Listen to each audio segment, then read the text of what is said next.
Happy Tuesday. We are just a few days from wrapping this campaign up and just still very excited about it. It's really cool to see all of this come together and see this narrative. And I love that at the beginning, I was really preaching about how our system is different and, stretch goals and daily reveals and the narrative. And there was a lot of, I don't want to say pushback, but it seemed like it happened in the first campaign too, where you've got to see it in action. You got to let it kind of wash over you a bit.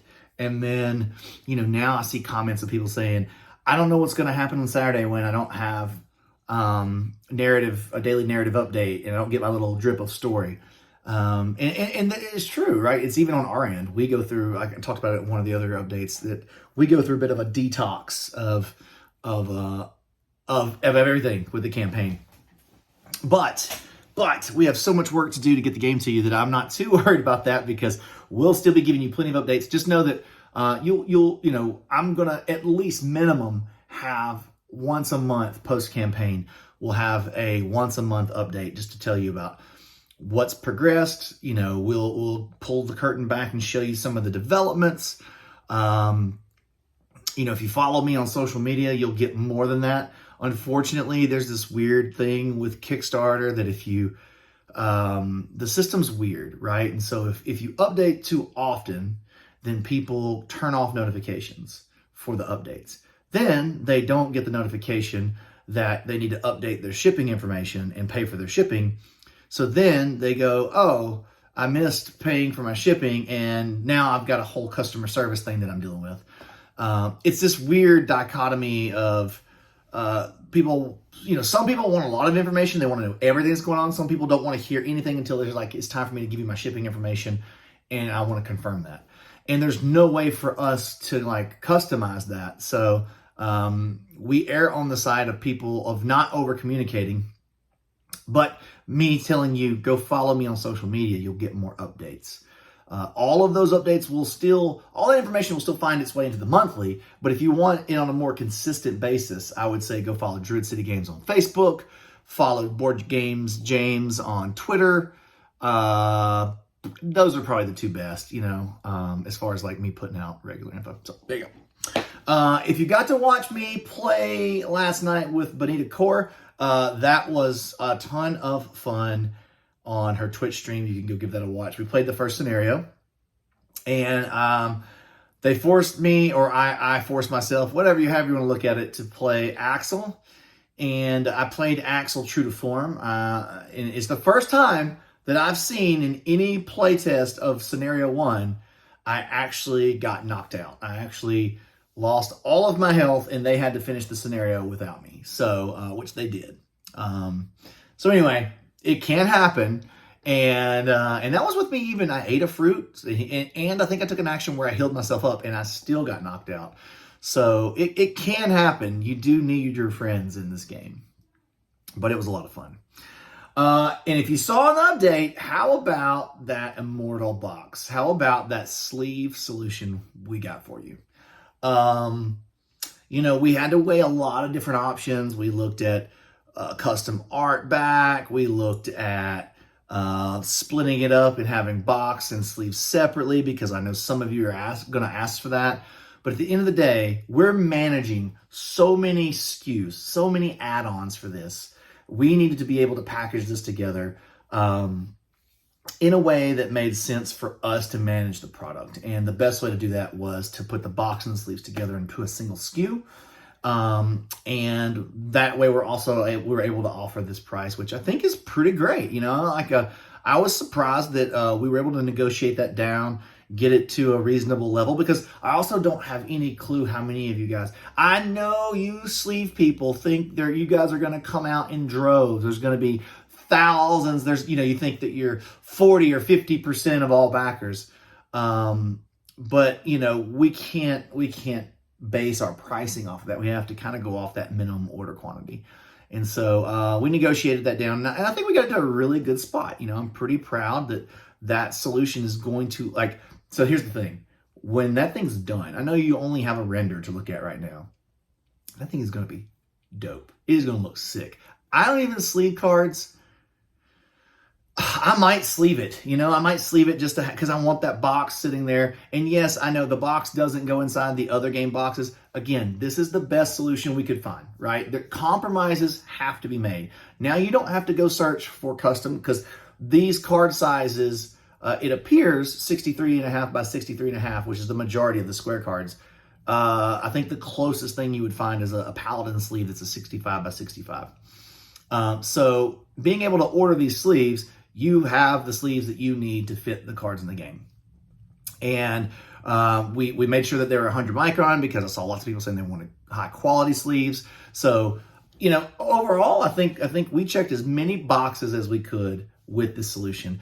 100%, I'm never going to make everybody happy. There'll be somebody who wanted a custom, like it should be like this. And that's from their perspective. We have to pick the thing that, like, when you do the broad brush strokes, it gets as many people as possible. And I think that's what we got here. So again, I'm proud of it. If you're not happy with it, I'm super sorry, but you can always just do what you normally did and just go buy your own sleeve somewhere and with your preferred brand and just do what you normally do when you get a game and you have to kind of make it work. So anyway, that box is amazing looking. And once we get into the real fine details of producing it, like we don't skimp, we don't cut corners, right? So like the dividers will be cool. We did this, we designed one of these for Valor and Villainy 2, which, is Skybound game I'm not a part of anymore, but like the side of the box has a little dip down that comes across the long side of the box. So it kind of like dips down, so it's easier to grab the cards from the side. We will look into everything. We will make this as custom and as nice as possible. And I promise you, you won't get it and go, whoa, this is such a piece of crap. No one has ever said that about a Druid City Games production. Now, maybe you didn't like the gameplay as much as you thought you were going to, but no one has ever gotten our components and gone, well, what a piece of crap. Man, they really cut corners. That's just not something we do. So, sorry, I got an itchy nose. So yeah, I'm really, again, for $45, I really think that that box, the deck box with 700S, and the reason we also say 700-ish is through development, some cards might get added, some cards might get taken away. It's also why when sleevers, during a campaign of a game that's not going to deliver for another year plus, are asking me for the card sizes because they want to buy sleeves right now, I don't give it to them because we haven't locked everything. What if something happens with our manufacturing and they ask us to change the board size and it has to go to 64 by 64 and you already bought sleeves? Then I'm a bad guy, right? Like anything can literally happen until we say production approved, go. That's when I'm happy to share that info. And that should make sense to you, right? Like that should make sense. You can buy sleeves later. You don't need to buy them now because you're not going to have the game for another year. This seems like common sense. I understand Paladin may have a campaign going right now and you want to add to it, but I don't want you to add things that may change and then you get mad at me. So let me confirm everything. Let's lock it. Once it's locked, you can be happy to give you that information. And you can go bonkers. Double, triple, quadruple sleeve your cards. Put them in a freaking, make it look like this Mac Jones rookie card that I bought because put all your cards in these little, whatever these things are called. Go for it. I don't care what you do with your game. You know one's got to shuffle that. Okay. I had a moment there. Sorry. But the big thing is we can't accommodate every request. And I think there is a little bit of entitlement that creeps into some folks and they feel like you're not listening to me. And it's like at the end of the day, we just, we have to judge. I mean, I think we did a great job. We've added the washes, we've added the sleeves, and I've never done sleeves before. And I don't even sleeve. I don't even like sleeving. I did this because you guys wanted it, right? But we can't accommodate everything. And there are things that we're looking into that have people requested, and we just won't have answers before the end of the campaign. But maybe we can find answers to some other things before the pledge manager. And sometimes the answer is going to be no. This doesn't make financial sense. We can't do it. We can't offer it. So I just want you to know, we do listen. We do generally look at everything, unless it's just really obscure or like, hey, I'd like you to gold plate foil my cars. I'm like, well, no. So things like that, right? And, So today, my friend Eduardo Barif, known at Pencil First Games, launched Skulk Hollow's expansion.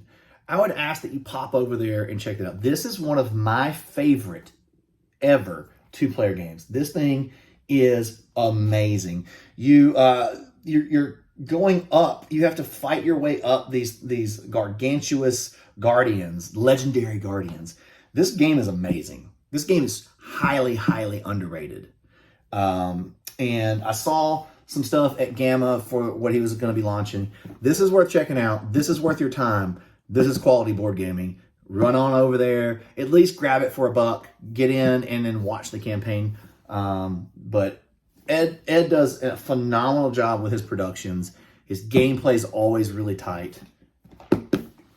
This is one you want to check out, y'all. I'm never not going to support my friends who are doing the same thing I'm doing. It doesn't bring me down to bring other people down. I've always believed a rising tide raises all ships. And so when my friends make something really awesome, I'm going to encourage you to go spend money with them as well. Because that's how we all do this. This is how we all make the dream happen. So, and Ed's a great guy. So, and he makes great content. If you've never checked out his YouTube channel, you should go check out, because he does similar stuff. He does similar talking head to stuff like this. So if you like this format, he dives into tons of details about the industry. So 100% go follow Ed over on his channel. Yeah. And that's pretty much it for today. It's spring break here at the Hudson house, so I have a house full of kids running around driving me nuts. I'm going to take them to the park this afternoon to get out of the house, so I probably won't be around to answer your questions in the comment section until tonight. But tomorrow, something epic is happening, so get ready. Let's just say our narrative has been building to a point, and our daily reveals and the daily narrative, like you folks who listen to these 20-minute rants from me, you get the first scoop, right? Because if you've listened to 12 minutes and 13 seconds, then I'm willing to give you a little heads up that tomorrow has a really awesome narrative and daily reveal for the game. So I'm excited to get there. I'm excited for tomorrow. And tomorrow's it's sometime in the afternoon or in the evening. We hit our 48-hour mark. So that's the big push, right? When all the notifications go out to the Kickstarter system and we start to see the numbers really go up. So I'm just really excited about bringing this to the finish line. And then, by the way, we will take about a week off, right? Like you do need, after the Kickstarter, you need a minute to breathe. We have to lock in the numbers from Kickstarter because there'll be some folks' credit cards that don't go through and things like that. So there's some like accounting work that I've got to do. But then after that, we put our head down and we get back to work on deving and getting this game to the finish line. And I think probably going to push harder on this one than we have on any other game. I want this in your hands as soon as possible.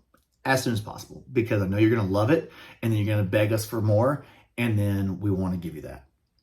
If the demand's there, we want to keep making games with the system. Because the system is so much fun. It's one of the things, like, I know I was trying to wrap up, but now I'm going to start talking again.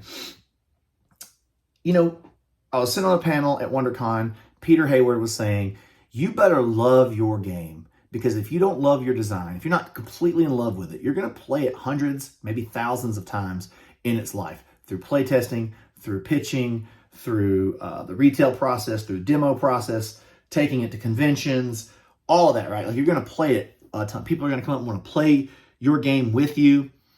You better love it. And I mean, I generally love all the games that we're making because they're typically weird and different, right? Like, you look at Sorcerer City up there, you look at Wonderland's War, you look at the first time, like, we're doing things that aren't the norm. Like, and sometimes that's going to be a hit and sometimes it's going to be a miss. That's fine. But this game is so rewarding to play. Like, when you're like, hey, do you want to play that first? I've played the first scenario 50 times. 60, 70, 80, I don't know. Like, and I'm not even the designer, so I know Tim and Ben's probably played it more than me, but I've played it a ton through demos, through dev, through the Kickstarter. And like last night, I was genuinely having a great time. It's just good. And I'm playing with starter cards. I'm not even playing with the good stuff. I didn't even got to develop my character. That's one of the things I hope you saw in the first 4 episodes that we did with the Brothers Murph. Like, it feels so good. Like, I think I enjoy the upgrading as much as I do actually playing the game. It's just fun to, like, how am I going to build out this tech tree? All right. I've been running my mouth. It's 15 minutes. I'm going to stop so I'll get way under the 20-minute mark this time. Thank y'all. I hope you're excited about the things that we're adding. I hope that you that it fills the need that you wanted. And get in there, add that stuff up. Let's hit this $1 million mark. I'm excited. Let's go. Thank y'all. Bye.